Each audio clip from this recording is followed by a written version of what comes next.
This video is a collaboration between School District U46 and the Elgin Area Immigration Alliance. In this video, we will talk about ways to care for students during increased immigration enforcement. So, who is impacted by immigration enforcement? Well, it's not just undocumented students, it's students who are documented, students who are citizens, people in mixed family status, all students, basically all educators and staff. What kind of impact does immigration enforcement have on our students? Well, it affects their social emotional state, their attendance, academic, family stress, and physical health. So how can we help? In this video, we're going to look at ways the school can help and also you in your own classroom can help. So we want to make sure that we're centering our students' experiences in the curriculum and that we include our families in the discussions and resources of what they need. Right. Yeah, we don't want to make assumptions about things that they may need or what they're going through, right? We also want to empower teachers to support families. And how do we do that? We make sure that they have the professional learning that they need. So considering offering Know Your Rights trainings for staff and also for families. We want to avoid punishing families for immigration-related absences. You know, our students are living in fear, so we want to avoid punishing them for staying home. We want to make sure we connect students and families to needed community resources, and we're going to give you some of those at the end of this video. That's right. And we want to make sure we're vigilant in the increases of racially motivated bullying comments and situations in the schools. Yeah, there's definitely been studies that show when there's increased immigration activity that there's a lot more of that happening in the school. So it's not just what's happening outside the school, it comes inside. All right, so also at the school level, we want to make sure we have a clear communication plan for staff and families, as well as protocols for when ICE is nearby or tries to enter the building. That's right. We want to make sure we provide our families with alternate dismissal and arrival routines, and that we also offer different options for when there's events, maybe virtual things that they can attend and be included in the school community. We want to make sure we're also informed. As a school building, we can join the local rapid response for accurate, validated information on local enforcement activity.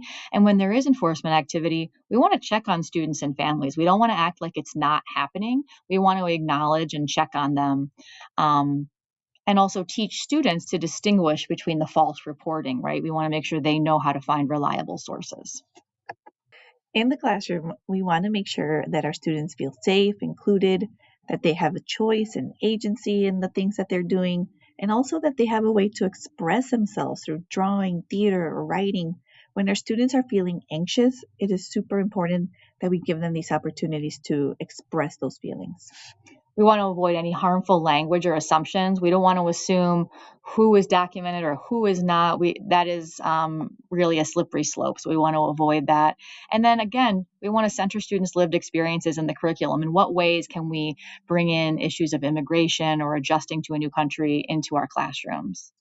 In the classroom, we can find ways to accommodate students who are absent for immigration concerns. If you know that they're staying home because they're scared to come to school, then let's try to find ways to include them still in the learning process. And documentation is a highly sensitive issue. So if students disclose that to you, we need to respond appropriately. That's not something that we can share. And if they need things, we want to make sure that we connect them to the appropriate community resources. Stay informed. Get yourself, information about this. Participate in book studies, PLCs. There's a lot of information, and we'll show you some in just a moment to be aware of ways you can continue to support your students. Some of the resources that the Elgin Area Immigration Alliance has found in their research on this topic involves these 3 books, and we encourage everyone to stay informed and learn more about the impact of immigration enforcement on students, on their learning, on families, and even the long-term effects on communities. There are already some staff in the district doing book studies on these, and we encourage you to read them.